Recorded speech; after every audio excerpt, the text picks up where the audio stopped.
Manajemen risiko berkembang seiring berjalannya waktu, mulai dari konsep dasar pengelolaan risiko pada Piagam Hammurabi pada tahun 2100 Masehi hingga standar modern seperti ISO 31000. Perkembangan ini terus berlanjut dengan berbagai peristiwa besar yang mempengaruhi pendekatan manajemen risiko, yaitu seperti krisis keuangan global dan bencana alam. Krisis keuangan global seperti yang terjadi pada tahun 2008 dan COVID-19 telah mendorong perusahaan untuk lebih memperhatikan risiko keuangan dan memperkuat sistem pengendalian risiko mereka. Hal ini juga memicu pengembangan regulasi dan standar baru untuk memastikan stabilitas keuangan global. Ada 5 prinsip manajemen risiko menurut ISO 31000. Yang pertama yaitu terintegrasi. Manajemen risiko harus menjadi bagian integral dari semua proses organisasi, bukan hanya sebagai aktivitas terpisah. Prinsip ini memastikan bahwa manajemen risiko adalah bagian dari budaya organisasi, membantu setiap bagian dari organisasi bekerja bersama dalam menghadapi ketidakpastian. Yang kedua yaitu terstruktur dan komprehensif. Proses manajemen risiko harus dilakukan secara sistematis dan menyeluruh. Dengan kerangka kerja yang jelas dan rinci, ini membantu organisasi memastikan bahwa semua risiko diidentifikasi, dievaluasi, dan dikelola secara menyeluruh, sehingga tidak ada risiko penting yang terabaikan. Yang ketiga yaitu disesuaikan. Manajemen risiko harus sesuai dengan konteks dan tujuan organisasi, baik dalam ukuran, aktivitas, maupun industrinya. Prinsip ini membantu organisasi memprioritaskan sumber daya untuk menangani risiko yang paling relevan dan signifikan bagi tujuan spesifik mereka. Yang keempat yaitu inklusif. Manajemen risiko harus melibatkan partisipasi dari semua pemangku kepentingan, baik internal maupun eksternal, karena mereka memiliki wawasan yang dapat membantu dalam memahami dan mengelola risiko.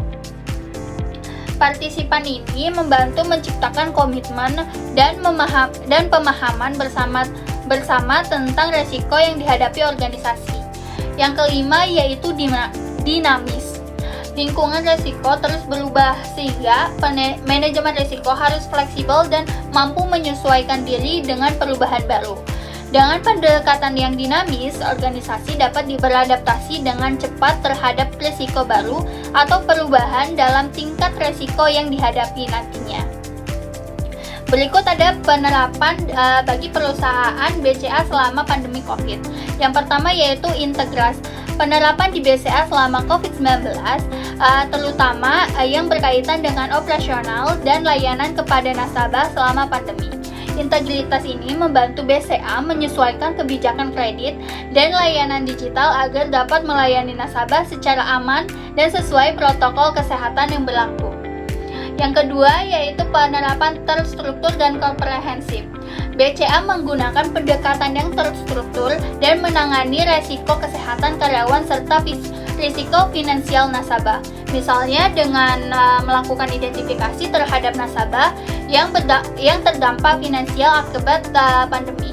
BCA juga bisa merespon dengan menyediakan kebijakan restruktur kredit yang lebih fleksibel. Jadi seorang nasabah akan mengajukan surat pernyataan restruktur untuk pengajuan kreditnya. Yang ketiga yaitu disesuaikan. BCA menyesuaikan pendekatan manajemen risiko untuk menangani tantangan khusus selama pandemi. Misalnya risiko layanan perbankan digital meningkat karena banyak nasabah beralih ke layanan online.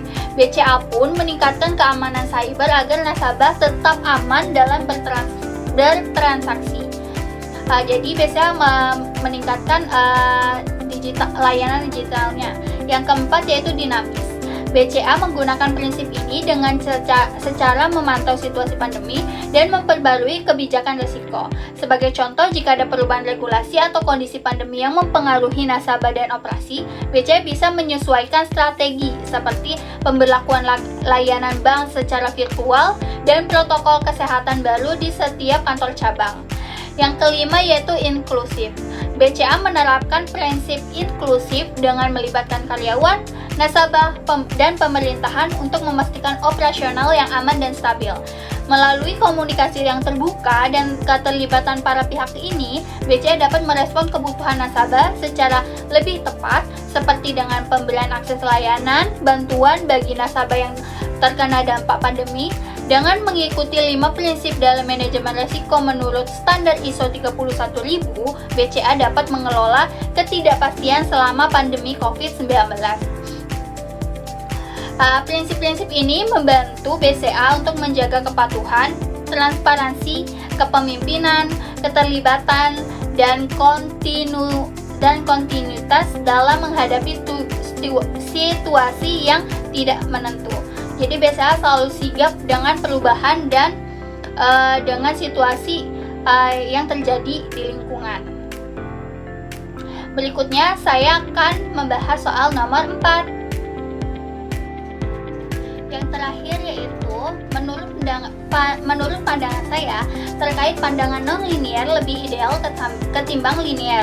Kenapa? Karena pandangan non-linier ini lebih mengakui bahwa resiko dalam industri perminyakan bisa berdampak secara eksponensial di luar perkiraan awal, sehingga return yang dihadapkan tidak sesuai sebanding dengan tingkat resiko yang akan diambil.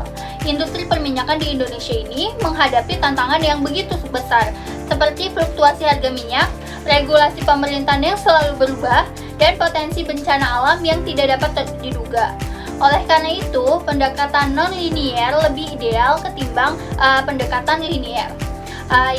Yang pertama yaitu ketidakpastian yang tinggi terhadap perubahan harga minyak. Keputusan untuk mengambil resiko tinggi seperti